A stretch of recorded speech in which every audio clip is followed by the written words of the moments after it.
সকাল সকাল পুজোর আওয়াজ শুনে আমি স্নান সেরে মাতৃমন্দিরে চলে আসি। এরপর টিফিন করে আমরা বেরিয়ে পড়ি দিল্লি ক্যান্টের উদ্দেশ্যে। আমার বাবা এয়ারফোর্সে চাকরি করত, বর্তমানে রিটায়ার করেছে। বাবার কিছু অফিসিয়াল কাজের জন্যই দিল্লি ক্যান্টে আসা। এখানকার আধিকারিকরা এতটাই ভালো ছিল, যখন আমি বললাম আমি ওয়েস্ট বেঙ্গল থেকে এসেছি বাবার কাজ নিয়ে, খুব তাড়াতাড়ি আমার সব কাজ করে দিয়েছিল। এরপর আমরা আবার ফিরে গেছিলাম হোটেলে। দিল্লি শহরের রাস্তাঘাট খুব পরিষ্কার পরিচ্ছন্ন এবং রাস্তার দুপাশে প্রচুর গাছ।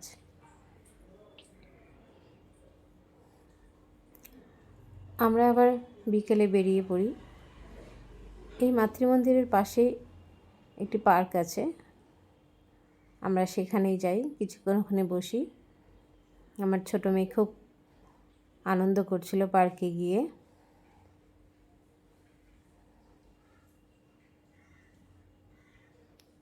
এরপর আমরা বেরিয়ে পড়ি ইন্ডিয়া গেট দেখার জন্য।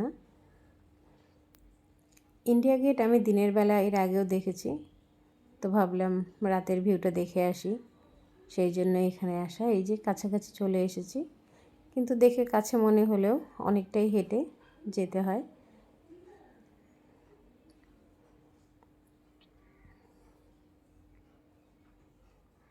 এই যে আমরা কর্তব্য পথ ধরে এখন হেঁটে যাচ্ছি ইন্ডিয়া গেটের কাছে।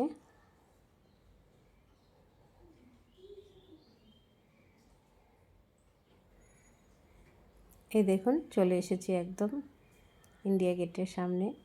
খুব ভালো লাগছে, সবাই এখানে অনেক আনন্দ করছে, এখানকার লনে বসে আছে। এরপর ফিরে যাওয়ার পালা। আমরা এখন হোটেলের দিকে যাচ্ছি।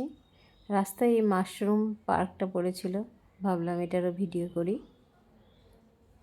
সকলে ভালো থাকবেন, সুস্থ থাকবেন, দেখা হবে পরের নতুন কোনো ভিডিওতে।